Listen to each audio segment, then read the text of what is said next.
Hey guys, it's Caleb from KCNE Studios, and today we're going to be talking some more Godzilla. This is going to be a little bit of fan theory of mine on how they could bring in some of the other monsters from Toho into Legendary. And by some chance that people from Legendary might be watching this, well, this is how you could bring some of these monsters in. So,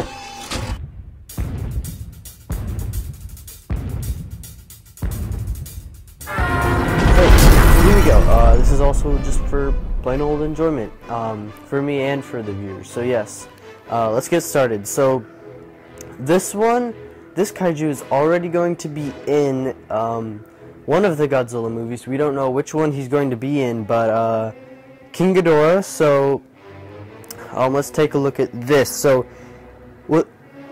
I think Rob from ETN talked about this.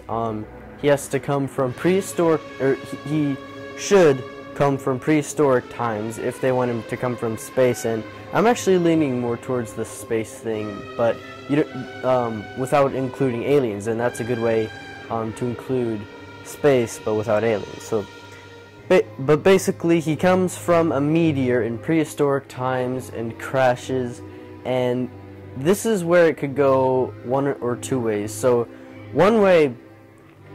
He crashes there, and then something happens and awakens him in the next movie that King Ghidorah is going to star in, and then he fights Godzilla.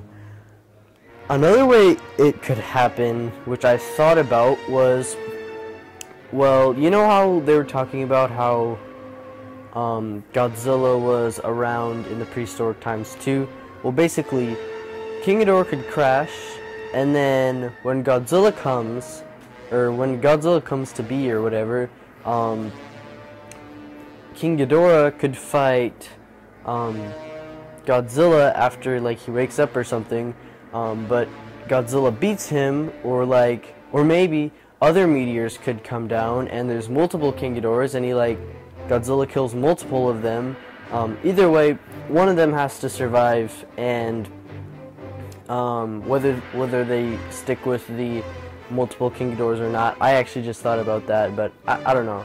I don't know about that, but yeah. So basically, he beats King Ghidorah, doesn't kill him, because King Ghidorah, basically, he feeds on radiation also, so he escapes, flies away, and hides somewhere he burrows himself somewhere in the earth, and feeding on radiation, or finds some place to do that. Then later, he awakens, and basically he awakens in the medieval times, and he flies around the world looking for Godzilla, but can't find him, obviously, because he's hiding somewhere in the ocean until the nuclear tests come. But yeah, so King Ghidorah's flying around medieval times. He's seen by the Chinese, the knights. That's why they all get the whole, that's why with knights and stuff you hear about dragons and all that. So yeah, and then King Ghidorah, he searches and he can't find him, so he goes back into hiding and wakes up after King Ghidorah or Rodan or something like that wakes him up in the next movie that he's going to be in. So yeah, it could either be that, or he just wakes up from the meteor without waking up multiple times, like I said. So that's my idea, kind of like Rob's, but yeah. And then another way to bring in Mothra, I thought Mothra would be was one of the ones that would be kind of hard to bring in. But yeah, Mothra is, they don't have to make her a deity or a god.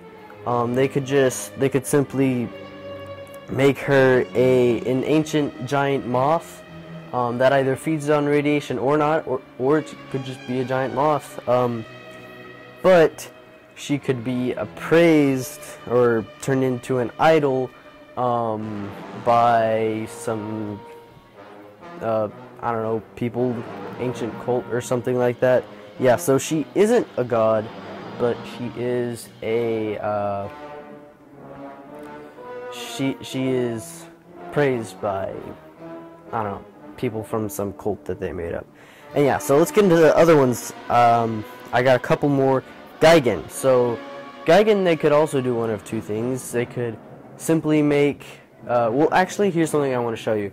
Here's an image of a bootleg Gigan figure. I believe Jason has it.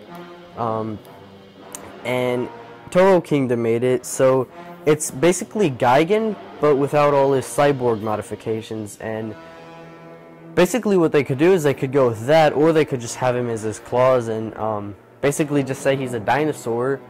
They could go with this design, or they could go with the idea that he was a dinosaur, but he was taken by a group of people or something that modified him to fight Godzilla or something like that. I don't know. I just thought it would be interesting if they did something like that.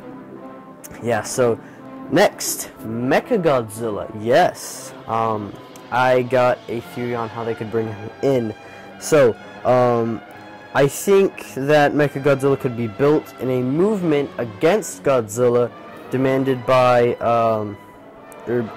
by people that don't trust that Godzilla, that they think Godzilla's too destructive, and that they can't rely on him to fight kaiju anymore, to defend the world, basically. So they make Mechagodzilla, and I honestly think that if they give him enough firepower and give him a good design, make him cool enough, then the audience won't care. I mean, really the only problem I see is that he has a tail, and that might be kind of useless, but also at the same time he could use it to like fling his tail, because as you saw in Godzilla 2014, the tail smash was pretty powerful. But yeah, so they could go with that, or they could also, I think it would work well if they went with the Kiryu origin story, where they just take the bones of the remember in Godzilla 2014 where they were looking through in that cave and found that giant Godzilla skeleton. Well, they could just take that skeleton and make a Mechagodzilla around it, like they did with Kiryu.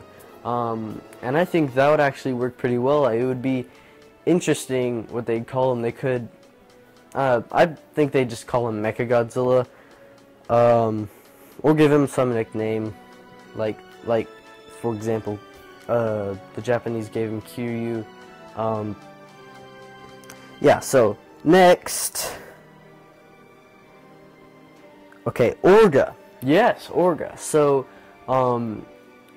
people that saw Godzilla 2000 back in the day when it was in theaters, there were a lot of people that saw this. In fact, Godzilla 2000 got more, people liked it in America more than Godzilla or Gino. That was in 1998. So yes, Godzilla 2000 did a lot better than Zilla did. So basically what they could do is basically all they have to do is just use Orga's normal origin story. I think Orga's a cool enough monster, and his origin is it's really mysterious, but I think they could still go with that. Yeah, so it might eventually lead into a final movie that has to do with aliens if they include King Ghidorah being from the meteor and Orga coming from a meteor as well. They could eventually lead into a movie with actual aliens and stuff, but yeah.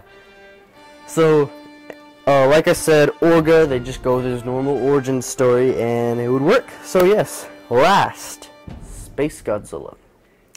Yes, so Space Godzilla, same origin story basically.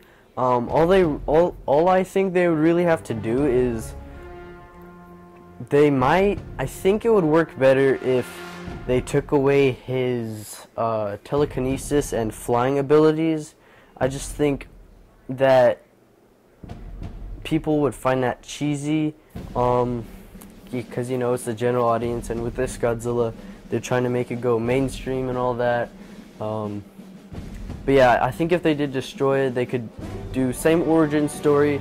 Maybe Mothra attacks Godzilla, you know how she does her sparkly stuff, like it gets onto Godzilla, and then maybe after Godzilla kills Mothra, Godzilla he gets some of that sparkly stuff to go into the air, and that's how I think those are his cells actually, and I think that's how Space Godzilla was made. So yes, if they take away the telekinesis, they're gonna have to do something to make Space Godzilla cooler. I think they're definitely gonna come with a really cool design if they choose to do Space Godzilla. I think that what would be cool is if he had a lot more control over the crystals and things like that. Maybe not levitating, but having them like come from the ground and things like that. So yes, that's actually all I have for now. I just wanted to go through some of the kaiju I think wouldn't fit in well, or maybe their origin or their being would be kind of hard to fit in with the legendary Godzilla. I just wanted to give my thoughts on how they could bring these kaiju in. And so yes, I hope you guys enjoyed the video. Also, one more thing. My chatting account, which was Dirk Stargazer, is now changed to a Gigan logo, and if I can, I'll bring it up right here. So there's that, and I changed my it originally was Dirk Stargazer, but I changed it to my real name, Caleb East. So yes, you're no longer Dirk Stargazer, now I'm just Caleb East. Now I'm my regular old name. So yes, I hope you guys enjoyed the video. Make sure to like, comment, subscribe, and stay smashing.